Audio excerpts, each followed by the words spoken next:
Kami 9 jam di atas kapal, jam 5 sore air surut, baru turun.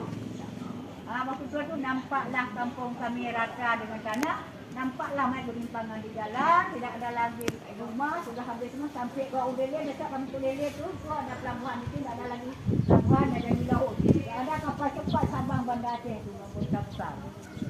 Dululah kami sudah nampak mai berimpangan di jalan, putih kaki telanjang semua. Apa pelajarannya bagi kita? Rumah besar mengambil nyawa, tinggal semua, yang kita bantu cuma amal. Dalam agama kita semua terjadi kebaikan dan kalian juga berbuat yang ada itu pada diri orang. Kami sehat semua ya. Sehat, panjang umur, mudah rezeki anak-anak yang baik-baik. Kalau ada usaha, tambah berjaya usahanya lagi.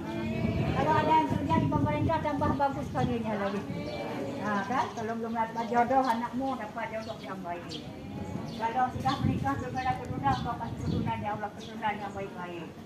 Jadi selama kamu di Aceh, nenek doain kamu sehat, panjang umur, selamat iman. Datang ke Aceh, jangan ada takut-takut lagi. Orang Aceh kan dah damai, damai itu indah. Tak ada lagi perang di Aceh, ada takut, sudah damai. Dulu Aceh selalu berantem kan tak ada lagi. Orang Aceh apa namanya makanannya sedap-sedap. Dan kita makan ada Aceh. Ada kuah priu, ada kuah daging, ada